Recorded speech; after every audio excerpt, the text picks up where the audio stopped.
એ mummy આપણી ગાડીની ચાવી દે ને. તારે શું કરવી છે આપણી ગાડીની ચાવીને? અરે ઓલા બાજુવાળા અંકલને જોતી છે.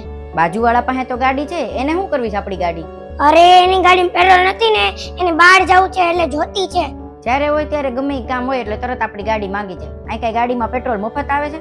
એને કહી દે નથી ગાડી. અરે ઓલી નાની પરી છે ને, એને તાવ આવ્યો છે, એને લઈને એને હોસ્પિટલ જવું છે એટલે દે ને. હા તો ગમે ઈ કામ માટે ગાડી માંગી જાય તો પેટ્રોલ કઈ મફત આવે છે? કેટલો પેટ્રોલનો ભાવ છે ખબર છે? અરે ગાડીની ચાવી દે ને, તને હું વાંધો પડ્યો? અરે એને કે 200-300 કિલોમીટર આગળ જવું છે, દે ને ગાડીની ચાવી, એને હોસ્પિટલ જવું છે. હા તે એની નાની દીકરીને એને હોસ્પિટલ લઈ જાવી છે અને ગાડી ખરાબ છે તો રિક્ષામાં વયું જવાય. એમાં હું રિક્ષા તો મળે જ છે ને. આ જો મમ્મી કેટલા વાગ્યા, રાતના 10 વાગ્યા, અત્યારે કઈ રિક્ષા મળી જવાની?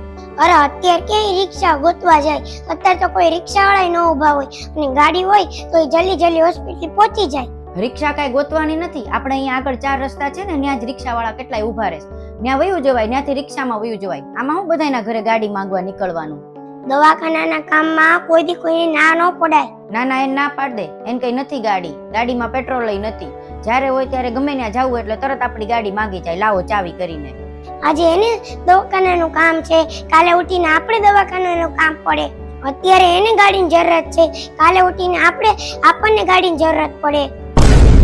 આપણી ગાડીમાં પેટ્રોલ ખતમ થઈ ગયું અને હું બીમાર પડી ગયો અને તું ત્યાં બાજુમાં ગાડી માંગવા ગઈ અને એ ન આપે તો તને કેવું થાય?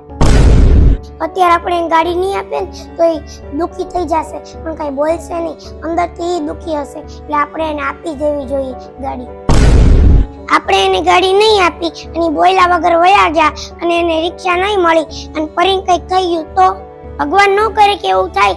જો કદાચ એવું થઈ ગયું તો આપણા માથે જ આવશે ને બધું કે આપણે ગાડી ન આપી. એટલે મમ્મી હું તો સાચું કહું છું, આપણે ગાડી આપી દેવી જોઈએ. સાચા હગા હોય ને એ પાડોશી જ કહેવાય, બાકી મામા માસી કાકા કાકી એ બધા તો આપણાથી દૂર રહે છે. અને જો અત્યારે આપણે પાડોશીની મદદ નહીં કરીએ અને કાલે ઉઠી અને એનું બધું જે છે એવું તે આપણી હારે થયું તો એ મદદ નહીં કરે તો કેવું થશે? અત્યારે આપણે પાડોશીની મદદ નહીં કરીએ તો કાલે ઉઠીને એ આપણી મદદ નહીં કરે. મમ્મી એક વાત હંમેશા યાદ રાખજે, જ્યારે જરૂરત હોય ને ત્યારે પાડોશી કામ આવે, કોઈ હગાવાલા કામમાં ન આવે. આવી ખરાબ પરિસ્થિતિમાં જો આપણે જ તે પાડોશીની મદદ નહીં કરીએ તો કોણ કરશે? હા શિવેન, વાત તો સાચી છે. કદાચ સારા કામમાં આપણે કોઈની મદદ ન કરીએ તો કાંઈ નહીં, પણ ખરાબ કામમાં તો આપણે કરવી જ જોઈએ. અને એમે તે પાડોશીની તો મદદ પહેલા કરવી જોઈએ. હારું, અહીંયા ગાડીની ચાવી છે, હું તને આપું, લઈ જા.